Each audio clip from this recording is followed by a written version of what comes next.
एक नए कौशल का अभ्यास कराऊंगी। इस कौशल का नाम है ब्लैक बोर्ड स्किल, श्यामपट्ट कौशल। इसके अंतर्गत श्यामपट्ट से पहले ये तात्पर्य है, समझ लीजिए आप कि क्या तात्पर्य है। श्यामपट्ट में आप किस तरह बियर्ड भी यूज करते हैं बच्चे, वो आपको बताया, उस स्किल के अंतर्गत आपको बताया जाएगा कि आप किस तरह श्यामपट्ट में प्रयोग करेंगे। श्यामपट्ट लिखने के बहुत ही ध्यान रखना पड़ता है श्यामपट्ट लिखते समय कि हमें किन किन पर क्या क्या ध्यान रखना है। अक्षर भी एक दूसरे से रिलेटेड होने चाहिए, उनमें गैप होना चाहिए, अक्षर दो अक्षरों के बीच में किस तरह का गैप होना चाहिए, अक्षर बहुत स्पष्ट लिखे होने चाहिए, अक्षर बहुत स्पष्ट होने चाहिए, और चौक भी तरह तरह की यूज करते हैं, जिससे कि श्यामपट्ट आपको पढ़ाते समय बच्चे बहुत आकर्षण उनको लगे कि हाँ कुछ मैम पढ़ा रही हैं, तो आकर्षित से वो श्यामपट्ट बोर्ड आपका देखे जब आप उस पर कार्य कर रहे हो। चौक लेते समय कभी भी आवाज नहीं होनी चाहिए, आवाज करते समय चौक आवाज करेगी तो बच्चों का ध्यान पढ़ने में हट जाएगा। चौक भी कलर्ड चित्र बनाते समय कलर चौक का उपयोग करना चाहिए। अक्षर एक दूसरे से कितनी दूरी पर होने चाहिए, इन सब का भी ध्यान देना चाहिए। चलिए मैं आपको अब इसके लक्ष्य के बारे में बताती हूँ कि श्यामपट्ट कौशल के क्या क्या लक्ष्य होते हैं। ठीक है, हम पहले लक्ष्य पर ध्यान देंगे कि छात्राध्यापक में संप्रेषण को प्रभावी बनाने का गुण उत्पन्न कराना। मतलब कि छात्राध्यापिका जो कि पढ़ाने जा रही है, संप्रेषण में आप उससे बच्चों और आप में दोनों में एक सामंजस्य बैठाना होगा कि आप जो भी बोल रहे हैं बच्चा आप पर ध्यान दे रहा हो कि टीचर क्या मुझे पढ़ाने जा रहा हो। तो इस गुण का उत्पन्न कराना बहुत ही आवश्यकता होता है। फिर दूसरा है आपका लक्ष्य कि छात्र अध्यापक में कक्षा शिक्षण में विविधता लाने की कुशलता का विकास करना। शिक्षण में विविधता लाने की कुशलता मतलब कि जो शिक्षण कार्य करने जा रहे हैं आप, उसकी क्या किस तरह से आप तरह तरह से उन बच्चों को समझा सकेंगे, इसकी विविधता लाने की कुशलता आप में होनी चाहिए। फिर नेक्स्ट है आपका छात्र अध्यापिका में विद्यार्थियों का ध्यान केंद्रित करवाने का गुण उत्पन्न करना।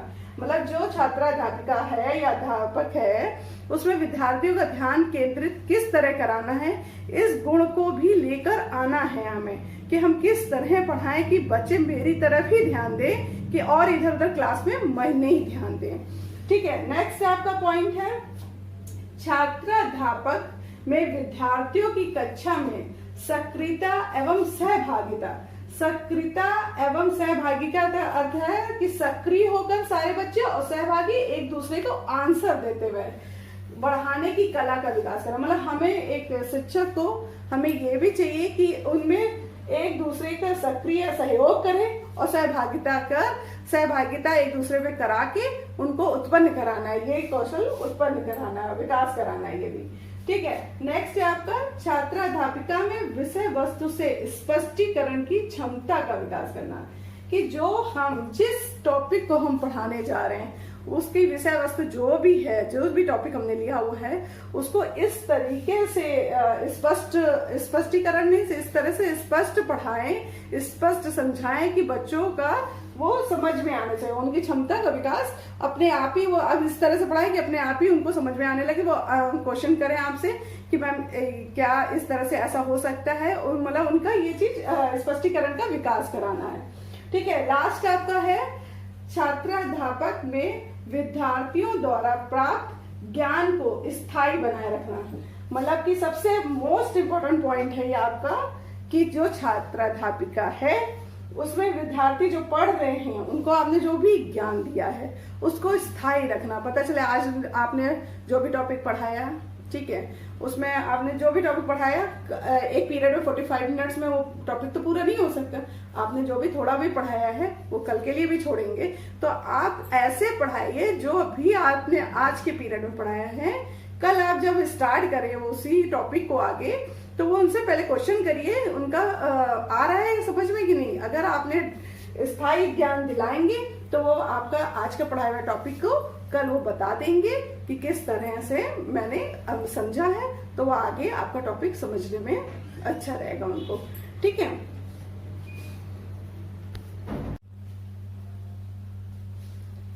आइए अब मैं आपको श्याम पट्ट कौशल के घटक के बारे में विस्तार से बताती हूँ। पहला घटक है आपका श्याम पट्ट पर अक्षरों का स्पष्टता का होना। मतलब इससे ये समझ में आ रहा हो कि श्याम पट्ट पे जब आप लिखेंगे उन अक्षरों को स्पष्ट लिखा होना चाहिए, जो कि कक्षा में बैठे विद्यार्थियों को एक एक अक्षर समझ में आने लगे। ठीक है। आपका दूसरा क्या है? श्याम पट्ट कार्य में स्वच्छता का होना। श्याम पट्ट कार्य जब आप करेंगे तो उसमें साफ सुथरा कार्य होना चाहिए, जिससे कि आपको समझ में आए कि बच्चे जो भी है वो एक एक शब्द समझ के लिखे, श्याम पट्ट से कार्य जो उतारे वो लिखते जाएं। ठीक है। तीसरा है आपका अक्षरों का सीधा व सीधी रेखा में होना। मतलब कि जब आप एक एक अक्षर लिखेंगे वो सीधी रेखा में होना चाहिए, ना कि मतलब आपने जो भी अक्षर लिखा, जैसे लिखा राम, तो राम के बाद आपने लिखा सीता, तो सीता ऊपर चली जा रही है। ठीक है। तो ये नहीं होना चाहिए, आपको एक एक सीधी, बिल्कुल सीधी रेखा में होना चाहिए कि राम सीता। ठीक है। एक ये सीधी रेखा में होना चाहिए, ना कि टेढ़ी रेखा में होना चाहिए। ठीक। अब नेक्स्ट है आपका कि दो अक्षरों के बीच उपयुक्त दूरी का होना। दो अक्षर के बीच में जो भी, जैसे ये दो अक्षर है, इनके उपयुक्त दूरी नहीं है, लेकिन ये दो अक्षरों के बीच में जितनी दूरी होनी चाहिए उतनी दूरी का होना। नेक्स्ट है आपका अक्षरों का आकार कक्षा कक्ष के अनुसार होना। मतलब जो भी श्याम पट्ट पर अक्षर लिखेंगे उसका आकार इस तरह से होना चाहिए। कक्षा कितनी बड़ी है, अगर कुछ भी विद्यालय में बहुत से रूम बहुत बड़े बड़े होते हैं, बच्चे ज्यादा होते हैं, तो पीछे तक वाले बच्चों को दिखाई पड़ रहा है कि नहीं, उनके अनुसार कक्षा कक्ष के मीन्स मतलब जितनी बड़ी कक्षा है उनके अनुसार अक्षर होने चाहिए, जो कि बच्चों को, पीछे बैठे बच्चों को भी अक्षर समझ में आ जाए। ठीक है। अगला पॉइंट आता है आपका श्याम पट्ट पर समांतर पंक्तियों का होना। मतलब कि एक समांतर पंक्ति पर, जैसे आप एक भी उस लाइन पे लिख रहे हैं तो उसी लाइन पे समांतर लिखते चले जाएं, यानी कि ऊपर नीचे नहीं होना चाहिए। आपका अगला है विषय वस्तु को संक्षिप्त कर लिखना। आपने यानी कि पूरा कोई भी टॉपिक पढ़ा रहे हैं तो उसको पूरा टॉपिक को ही लिख दिया। आपने एक पॉइंट लिख दिया, इसके बाद उसको पूरा समझा दिया कि क्या होता है क्या नहीं होता है, ये नहीं कि पूरा उसको डिटेल्ड नहीं लिखा जाता श्याम पट्ट पर, सिर्फ एक टॉपिक लिखे जाते हैं, उसके बाद समझाया, आप टीचर समझाती है बच्चों को। ठीक है। आपका अगला है मुख्य बातों के नीचे रेखा खींचना। मुख्य बात कैसे बच्चे पढ़ जाएंगे कि ये मुख्य प्रमुख बातें, जैसे ये पर रेखा खींची हुई है, मैंने पहले ब्लैक बोर्ड स्किल पढ़ाया तो उसके नीचे रेखा खींची, फिर श्याम पट्ट कौशल के घटक पढ़ाए तो श्याम पट्ट कौशल के घटक में हम रेखा खींची हुई है। तो ये जो मेन पॉइंट होते हैं उसमें मुख्य बातों के नीचे रेखा खींचना, ये श्याम पट्ट का बहुत बड़ा वो है। फिर अनावश्यक बातों को नहीं लिखना। मतलब जो जरूरी वाली बातें हैं वही हम श्याम पट्ट पर लिखते हैं, न कि अनावश्यक बातें सिर्फ समझाई या बताई जाती है, न कि श्याम पट्ट पर लिखी जाती है। ठीक। आपका अगला पॉइंट है शिक्षण बिंदुओं लिखने के बाद श्याम पट्ट को साफ करना। शिक्षण बिंदु लिखने के बाद श्याम पट्ट को साफ करना। हमारा शिक्षण बिंदु जो भी लिखेंगे उसको लिखने के बाद श्याम पट्ट बिंदु को हमें साफ कर देना। मतलब लिखा, इसके बाद हमने ब्लैक बोर्ड रब कर दिया, फिर उसके बाद नेक्स्ट हम कुछ भी लिखेंगे तो लिखेंगे।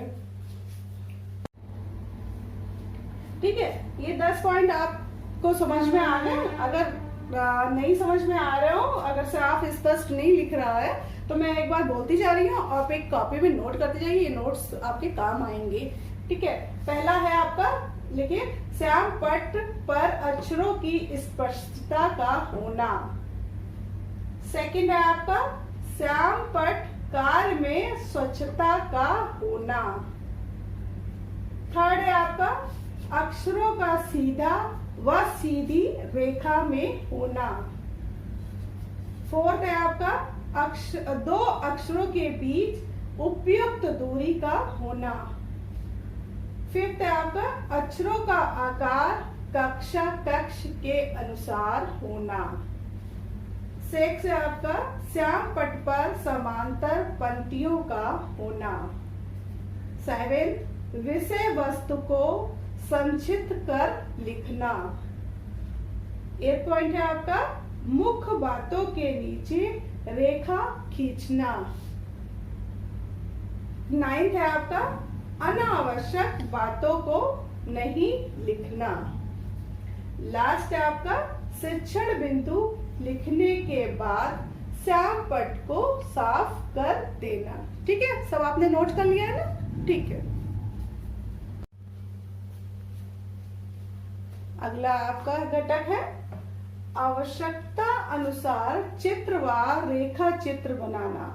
अगर आपको श्याम पट पर चित्र की आवश्यकता है तभी बनाइए, अन्यथा न बनाइए। ठीक है। और आपका 12वां है चित्र बनाते समय रंगीन चौक का प्रयोग करना। चित्र बनाते समय हमें रंगीन चौकों का प्रयोग करना चाहिए, क्योंकि चित्र देखने में आकर्षित व बच्चों का ध्यान बहुत जल्दी आकर्षित होता है उसे चित्र रंगीन चौक के प्रयोग करने से। फिर चित्र पर नामांकन बाएं या दाहिने हाथ ही पर करना। मतलब आपने कोई भी कोई भी चित्र बनाया है तो उसका जब नामांकन करेंगे तो या तो बाएं हाथ पे करेंगे या दाहिने हाथ पे, यानी कि ऊपर नीचे बीच में कहीं भी नहीं करेंगे, सिर्फ बाएं या दाएं हाथ पर करना पड़ता है। फिर श्याम पट पर लिखने से पहले पढ़कर लिखते रहना। आप श्याम पट पर लिखेंगे यानी कि शांत होकर लिखने में है तो बच्चे को ध्यान कहीं और चला जा सकता है। इसलिए जब भी कोई वर्ड लिखने जा रहे हैं तो वो बोल कर ही लिखना चाहिए। अगला है आपका श्याम पट पर कार्य को संकेतक के द्वारा दिखाना। जैसा मैं दिखा रही हूँ आपको, कोई भी कार्य कर रहा, आपने कोई भी ड्रॉ करा, चित्र बनाया, तो उसको हमें संकेतक के द्वारा दिखाना चाहिए। नेक्स्ट है आपका श्याम पट पर लिखते समय चौक की आवाज ना आना। श्याम पट पर जब कभी लिखा जाता है तो कभी कभी चौक आवाज करने लगते हैं, तो उससे बच्चे का ध्यान पढ़ाई पे हट जाता है, इसलिए चौक की आवाज ना आए इस तरह हमें लिखना चाहिए। अगला है आपका श्याम पट को डस्टर से साफ करना, ना कि आप हाथ से, या बहुत से लोग टीचर हाथ से यूज करने लगती है। हमेशा श्याम पट को डस्टर से ही साफ करना चाहिए। और डस्टर से साफ करते समय जो चौक से लिखा होता है हमने यूं लेके पूरा ऊपर से नीचे नहीं, हमें ऊपर से नीचे की तरफ डस्टर से साफ करना चाहिए। ठीक है। आप लास्ट है आपका श्याम पट पर उचित प्रकाश की व्यवस्था होनी चाहिए। जब आपका जहां भी श्याम पट लगा होना चाहिए वो ऐसी उचित प्रकाश की व्यवस्था होनी चाहिए जैसे कि बच्चों को दूर से ही श्याम पट के अक्षर या चित्र जो भी है सब साफ साफ दिखाई और वो बच्चे नोट कर सके।